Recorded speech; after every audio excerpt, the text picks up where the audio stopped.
Mbashimiye ko mudukurikira umunsi ku munsi ni Kigali Line TV ndetse na Hash Media Empire. Hano turahari nitwa Sharomi wanyu, mfite Pazo Parole umukapo n'ubundi tugarutse kuganira ndetse no kurebera hamwe ndetse no kwamaganira kure ibinyoma ndetse no kwamaganira kure ibinyoma bigenda bivugwa ahantu hose. Tuje gutanga ukuri abenshi baba bakeneye kumenya. Pazo ikaze. Urakoze cyane Sharomi, umeze neza? Ndashima Imana. Weekend se irimo Noheli, twinjira muri Noheli meze gute? Iyi Noheli ndabona byanze bikunze nzaba ndi kurya neza. Uzaba uri kurya neza? Ndi kurya neza. Okay, ubukwe bwa The Ben niyo nkuru iri kuvugwa na Pamela, abantu bakavuga ati ariko Pamela cyane ajyanye koko azakisangiza. Abo nabo yavuga ngo ngarongoye umugore ariko ngo ntarongoye sinzi umuntu abonye avuga amagambo ntabwo. Ndetse Pazo ubona The Ben Pamela zamwisangiza. Reba imiterere ya Pamela. Tamwisangiza. Reba uburyo Pamela ari mwiza. Abagabo muransetse. Pamela ajya guhitamo The Ben, hari abandi basore benshi baziranye banahuye banamuteresa. Ahitamo Tiger B. Umwana w'igikondo. None se kubera cyase zamwisangiza. The Ben ni umustar. The Ben afite amafaranga. The Ben ni boga. Yego. The Ben ari romantique bro. Hari umutwaze tuganira karambwira ati ariko The Ben ari romantique. Tashaka kuba narira cyane. Ariko yagiye agaragaza ko akunda kugaragaza amarangamutima ari binyuze mu kurira. Buriya The Ben ari mu bantu nyine ni kuri yegispress. Ariko abasore abantu bakunda kurira cyane baba bari emotionnel, urumva nyine no mu rukundo nyine ari emotionnel. Kandi biri abakobwa bakabikunda kubi. Nije nakubwira arimo abantu berekana amarangamutima yabo barira. Kuko The Ben uko yasimbuye abafana. Hari abantu berekana amarangamutima yabo baseka. Kera abafana byo bajyaga barira mu bitaramo abakobwa. None abafana basigaye bikaruma The Ben akaba ari burira. Hari gihe byari bigezweho The Ben na Meddy bakora igitaramo. Raba nta muntu warize. The Ben bazabaga zivuga ngo umukobwa ngo yarize. Baretse gutrolinga The Ben akibanira na Pamela amahoro ko aribwo batangiye kuba. The Ben katumyifuriza ukwezi kwa buki. Ubu ntabwo dushobora kuvuga The Ben nabi. Ameze neza. Ameze neza kabisa. Tugomba kumuha umwanya. Uko bwagenze neza mbese bose muri Kigali Convention Center gusezerana ku irebero. Ubukwe bwiza bwarimo ibyamamare bitandukanye. Bwarimo n'abayobozi mu nzego bwite za leta. Twabonyemo retired general James Kabarebe. Harimo abantu batandukanye. Abantu benshi batunguwe ariko njye sinatunguwe. Arabatunguye kubona Tom Cruise ari we pare wa The Ben. Oyasha gusa byatungurana ibyo byari bikwiriye. Hari abantu byatunguye kubera ko The Ben yagendaga avuga ko Tom Cruise ari girlfriend. None se muri Dota hari umuntu wabonye gitangira umuziki muri Dota. Tom Cruise yigeze agaragara ku oya niba kubwira ubukwe bw'umustar bugomba kuza mu dushya sibyo. Ubu se Chris wanze kurimba kwa Yago ntiyaririmbye kwa The Ben. Arya ngo yararwaye asima. Bose yarwaye amasanga. Ubukwe bw'umustar. Itaramo cyago cyabaye kuwa gatanu. Ubukwe buba kuwa gatandatu. Ubukwe bw'umusani bugomba kuba mu. Chris yararwaye asima mu gitaramo cya Yago. Ubukwe yarahari. Yego. Ibyo rero ni spectacle zitandukanye nkuko Kenisa rya biririmba. Twinjiyemo ariko tunifuriza rugo ruhire n'uwo bita Benjamin Mugisha The Ben ndetse ari kumwe na Pamela w'Ikeza Misi, umukobwa mwiza cyane avuga ko abantu batashidikanye ko ateye neza ku by'imiterere. Niyo mpamvu byaba aragashya nitwumva inkuru mu minsi iri imbere urabizi ko ngo ni hasi hejuru. Ariko hari ukuntu abanyarwanda bati niko zubakwa. Abanyarwanda rero namwe imvugo niko zubakwa urayemera. Ibyo bintu ntago ari ihame. Rega nanjye ndi umugabo ndubatse. Nikuvuga ngo niko zubakwa urayemera. The Ben sibyo na Pamela bazabana neza kandi bazabana karamata. Bazabana karamata. Ibyo twifuriza. Nibyo nari ngiye kubwira rero. Imiterere ya Pamela.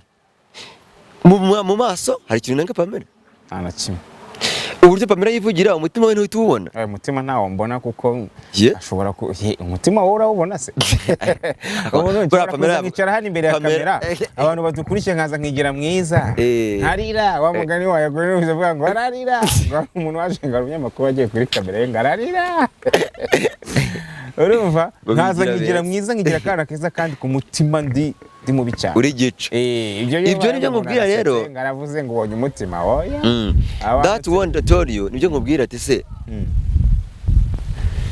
Imiterere ntabwo tunenga Pamela. Yego. Physical appearance. buriya abanyarwanda bavuga ngo amata agira gitereka. Yego. Pamela si gitereka cyane rwose.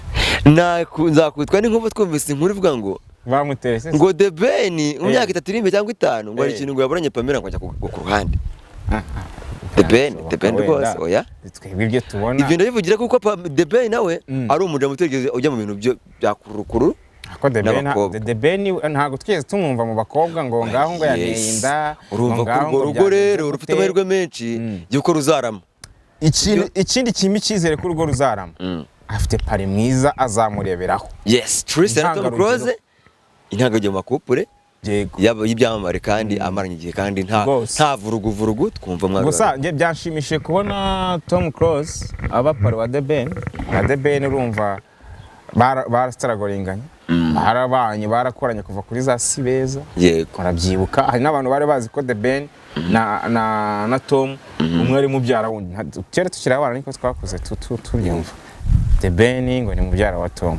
Kubera iki n'abantu bakoranye n'abantu bakomeje kuba hamwe yamubereye pare. Urumva Tom yamutanze kubaka urugo. Ni muri couple z'aba stars banye neza tutajya twumva amakano niyo kabaho nitukamenya.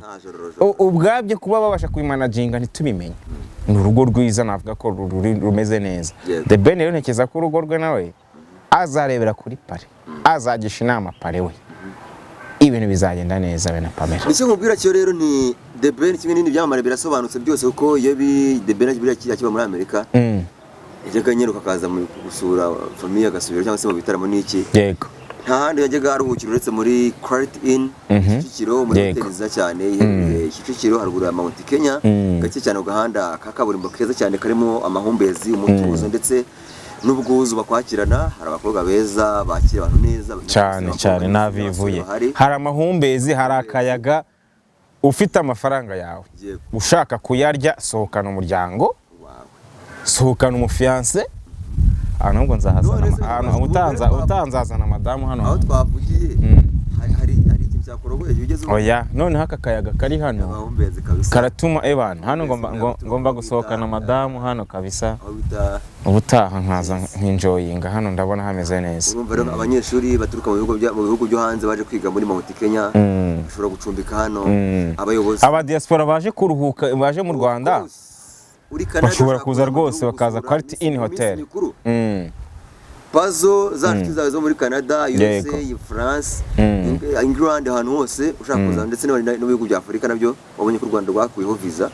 Imana ndize kuza mu gihugu nta rwitwazo nta rero u Rwanda rwakuyeho ibyo bintu. Fatiraho n'umuntu uzo wirarira n'ubundi ahandi naho bakuyeho ibiciro byo bihanitse. Quality Inn Hotel. Quality Inn Hotel Kicukiro. Nibyo kandi koko harasa neza cyane. Hamagara kuri nimero ya 078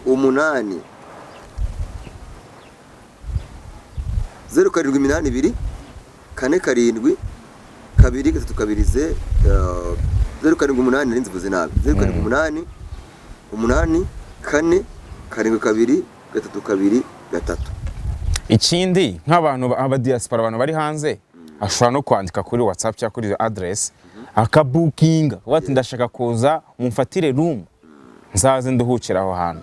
N'ahantu heza cyane kabisa. Restaurant nziza, amacumbi, bar ndetse urabibona byose. Ubwo twikomereze nakurangira ko umuntu usobanutse ibyamamare binyuranye uza kwifata neza hano mu minsi. Niba ufite ubuceri bwawe ngo ino unywera agacupa muri hotel. Erega bari agacupa ko muri hotel gatandukanye nako muri quartier. Ari ukuntu uri n'umusirimu ukuntu. Hano ejo bundi wita yakamwana ugakubise umuntu icupa kubera kujya kunywera mu bubari bwa budashinga.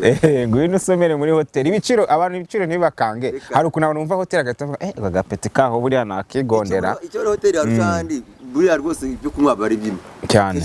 Ariko harusha n'umutekano kumva wituje. Nta muntu uzagukandagira iyo video ntawe uzari gukubita ntawe uzakunyweraho ifegi ruhande muze hano kabisa.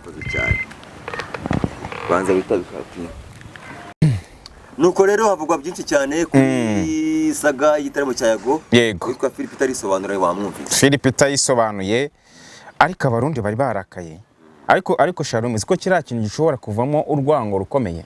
Uziko byari byatanye no kurenga umuziki. Nabonye comment nyinshi z'abarundi bagenda bandika bavuga ngo n'ubundi abanyarwanda ntibadukunda. Ngo abanyarwanda ko dukunda umuziki wabo. ngo reba ibitaramo by'abanyarwanda bimaze iminsi bibera inaha kandi turabyitabira kandi turabikunda kandi muri iyi minsi ubona ko umuziki w'u Rwanda usa naho uri guseringa i Burundi cyane ati biriya bintu PHILPETER yadukoreye akabikorera abahanzi b'abarundi ati abanyarwanda biragaragara ko batadukunda yari yabaye saga yadanje ku buryo ngiye narebaga ama comment nkabona ibintu byakomeye PHILPETER yagira gutya yikoza kuri Twitter ajya harisobanura avuga ati ibintu byabaye ninjoro burya ntago ari ngewe byatewe n'abateguye igitaramo niho bambwiye bati kuraho abahanzi urumva kuri Twitter ati GA yatinze kuri stage the organizers of the show forced me to play a different song kugira ngo umuhanzi aveho manager wawe yantutse ibitutsi bikomeye cyane non stop kugeza aho binaniye kwihangana ndamanuka njya gutabaza kugira bamushyire kure yanjye dukomeze arongera ati nagira inama abahanzi kubaha igihe bahawe kuri stage and have our managers very smart mu kazi kabo bikunze mukagira yo official DJs to avoid these quarrels arongera ati nta kindi kirenze I love and appreciate these boys but time organization their management tracked everything otherwise nta kibazo na kimwe mfitanye nabo ni njyewe ubwanjye wagiye kwisabira indirimbo muri backstage kandi ako ni akazi ka manager wabo or the backstage manager aha harimo iki rero ubwabyo PHILPETER aragaruka kuri ku ba organizers b'igitaramo cyangwa se aba organizers ba backstage ubwabo hari cyabashinze urumva arabashinza kujagarara akagaruka kuri manager wabari abahanzi avuga ati ngiye nagiye kwitorera indirimbo kandi ari inshingano zabo arongera ati bibaye byiza mwajya mugira official DJs banyu bishatse kuvuga iki bishatse kuvuga ko PHILPETER yashaka kugaragaza ko we atari official DJ wabari abahanzi ariko mu byukuri niwe wari official DJ w'igitaramo ntago ari kenshi tumenyereye ko buri muhanzi waje mu gitaramo koraza n'umu DJ ntago ari kenshi rwose ntago ntekereza ko byanakoroha cyane muri muziki wacu wenda no mu karere birashoboka kubanza bamwe na bamwe ariko igihe hari cyo nabonye nuko ibi bintu PHILPETER wenda ibi ngibi yavuze niba ari nako byagenze nawe uburyo yareactinze ntago ari bwo yareactinze n'umujinya kuko hano yanditse ngo byageze ubwo ngo bimurenga ngaramanuka ajya kwitabaza abandi ngo bakoreho uyu manager wa Double J kuri stage niba ari nako byagenze koko PHILPETER as professional nk'umu entertainer dukunda nje personally nemera kari umu entertainer kandi kari umukozi wa danje ntago reaction yari kubakorera kuko hari indi image byatanze kuri fan base y'abakurikira umuziki by'umwihariko abarundi urumva ntekereza ko rero abarundi mudukurikira aka kanya nabandi bakunze umuziki nyarwanda cyese n'abakunda umuziki wo mu karere wenda ntihabeho kwibona mu yindi sura nkuko nabonye comment nyinshi ahantu hatandukanye ngo n'ubundi abanyarwanda ntibadukunda ngo n'ubundi ni ikosa ntekereza ko ryabaye ariko ni ikosa ryabayeho kubera kutabasha kumanaginga ira situation kwa PHILPETER akayakitinga kuri ariko nikiza ko narundi rwango rurimo kameme aho rero ni kwa PHILPETER ndetse twabonye witwa Junior Giti ndetse nk'umuyobozi wa Giti Business Group ndetse we na team ubwiye gisiza babwira abanyarwanda bati nivuga menshi biretse kuvuga ibintu byose mwiboneye uwitwa Chris Izuma duhagarariye ikintu bita asima ngo cyane kubita ibishanga mu bigori aragakumbagurika ariko yumvise ngo devenage gukora ahita byukana akini muri showbiz yacu rero ejo ndimo nkubwira ni twibera mu buryarya bro nje nabwiye abantu nti yago ntago yari gukora igitaramo 100% navuga ku njuga reka nkoresha iryo jambo kubera ko akakugera ushare muri inshuti yanjye uzaze kumfasha kana ko inshuti yanjye y'inzaza ijana kuje ntago bari abahanzi bose bari kuhagera njye nabibonye kubera ko man muri showbiz harimo abantu b'indyarya bro ashobora kukwemerera ikintu atari bugikore ashobora kwemerera ikintu ariko asigara avuga ati utama amafaranga ntibikunda kuko Junior mu mpamvu nabonye yatanze zatumye kisiza ataboneka mu gitaramo cya Yago harimo no kuba ngo ibiganiro ntibyagenze neza hagati n'abateguye igitaramo nk'isoma iyo point nta ikindi kintu nkeneye kubona ibiganiro bitagenze neza se hagati ye na Yago ni ibihe bindi n'agafaranga bro biriya bindi byo kuvuga ngo yararwaye ngo yarari mu bitaro no nyibona iyo point yo kuvuga ngo ibiganiro ntibyagenze neza nta kindi kintu nari nkeneye gusoma nta n'ikintu nari nkeneye kubona byari bihagije kuko none se okay ntago wenda reka ntago kandi twahita duca urubanza ngo ntarwaye ngo ntarwara sima niba yirwara ubwo nyine arayirwara sibye ko twaramwifuriza kuyikira kuko ejo n'ejo bundi ishobora no kumubuza gukora n'izindi performance kariyeri ikabiragenda ijya mu marembera yego ariko koko niba Chris yararwaye asima ririya joro koko my friend mu gitondo akaba yashyize ukamubona umukwe bwa The Ben guys nabyo aho ngaho niho umuntu ashobora kwibaza kuko ubundi akivuga ngo ibiganiro ntibyagenze neza icyo cyari cyaje ko nta kindi yongera kandi n'uburenganzira bwabo ariko abwiye impamvu ya sima ntago yakabaye kuko already n'ibiganiro bitaragenze neza ubundi yaza kuba atarwaye bwo yari kuza gute dukwiye kumva kandi ibiganiro bitaragenze neza hakwiye kumvikana ikintu kivuga ngo umuziki ni business niba umuntu ucuruza rero mutumvikana igiciro ugomba kuguheraho ntabwo wavuga ngo ikosa Chris yaba yarakoze no kuba yarabiyarijije kuko azaza ntazi true that narabivuze reka nongere mbisubiremo kuri business ubwo nta ikosa rikomeye ni ukwemerera umuntu ukemera kujya kuri afishe y'igitaramo iminsi ukwezi kumwe amezi abiri amezi angahe igitaramo cyamamazwa ku munsi wa nyuma ntugaragare ntabwo ari Yago ubuhemukiye wenyine uba wihemukiye ku ruhande rumwe kubera ko abafana bagutera icyizere baje umufana yavuye hirya no hino aje kureba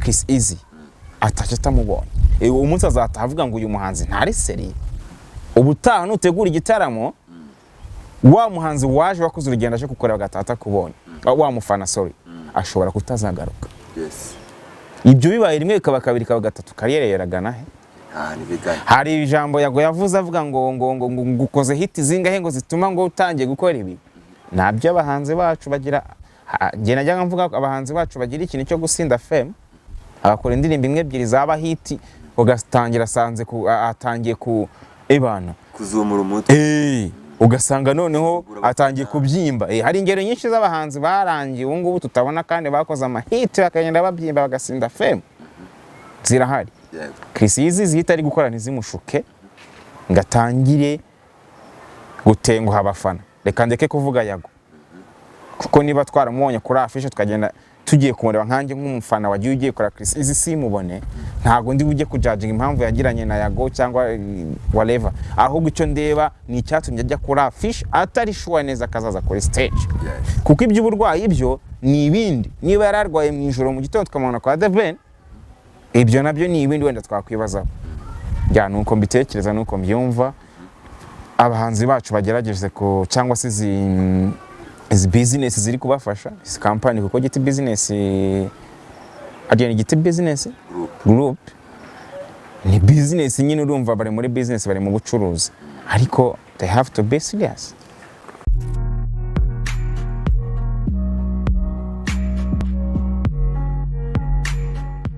Mufite ibibazo by'amarozi n'imyuka mibi muzehe Rwasha arabafasha. Ufite ibibazo by'amarozi y'amategano, amaryano cyangwa amatongerano, ibibazo bya kandi zaguteje inyatsi ugakora ariko ntugire icyo ugeraho, urukundo ntiruguhira kubera kandi uhora urengwa buri munsi, cyangwa wabaswe n'inzoga n'itabi, gana uyu musaza ukomoka Karagwe k'Abahinda gufashe. Hamagara 0780 45 42 66 ni 0780 45 42 66. Muzehe Rwasha mugana gukongoreho karande kamiza miryango zakuzengereje. Ni urugero rwiza rw'abantu baririmba nabi udatuma abantu bakoze subscribe bavaho. Ni ukuvuga ngo ukuntu bimeze Sharumi winshira mu ntambwe ntago ndi umuririmbyi ahubwo reka nibwirira abantu ko hari company yitwa Ineza Business Group. Iyi company igufasha abantu ku bijyanye n'amahugurwa aho umuntu yiga gukora isabune akayakora amavuta by'umwihariko abajene urubyiruko. Uyu ni umushinga ni project ushobora gukora ku mafaranga make cyane 50,000 uragenda bakaguhugura gukora amasabune nta hantu badakenera isabune, yaba amasabune yoza, yo gukoropesha, za Savoy Kid, isabune ikomeye. Hanyuma wamara guhugurwa bakaguha akazi, iyo udafite akazi kugira ngo iyo udafite igishoro, hanyuma wafite igishoro bakagufasha gukora business plan, ugatangira gukora amasabune ukajya supplying abandi. Abantu rero bagana iyo company, ushobora kubahamagara cyangwa se ukabandikira kuri 0780 45 42 66 bakagufasha kwiteza imbere. Mbwirira abantu n'ibya bad fame. Bad fame rero ikintu nabonyemo nuko harimo abakobwa beza. Buriya reka nkubwire Sharumi, buriya imibare myiza wakoze nuko wagerageje guhitamo abakinnyi beza mu kwactinga, nibyo ngiye kuvuga, beza mu kwactinga ariko ntagasura kame basa neza. Ngo niba nzima mu mubiri muzima. Well, bad fame abantu nibayikurikire barebe. Ndatekereza ko ntago wicaye n'ubundi urimo rakora. Abantu bazakomeza kubona ibindi bice, barabona ibintu bishyashya kandi mu by'ukuri turi gutegura amashusho meza ku rwego mpuzamahanga kandi ku rwego international. Baraza kubimenya ubwo nagira ngo mbabwire ko yica kuri Media Empire. Yego. Ibyo byose ntacyo bitwaye, ubwo turasoreza aho ngaho. Tunababwira ko ibi byose yaba ibiganiro dukora, iyo filime byose nta handi tuba twicaye atari muri Quality in Hotel. Ni Kicukiro haruguru Mount Kenya ndetse na New Life, aho ushobora kugera kwakira neza, kwakirana ubwuzu n'urugwiro kandi wiyumva utekanye mu bitekerezo ndetse ugatekereza imishinga yawe neza cyane. Wakoze Pazo. Wakoze cyane Sharumi. Yakoze Beriton Sam kuri kamera. Ibihe byiza.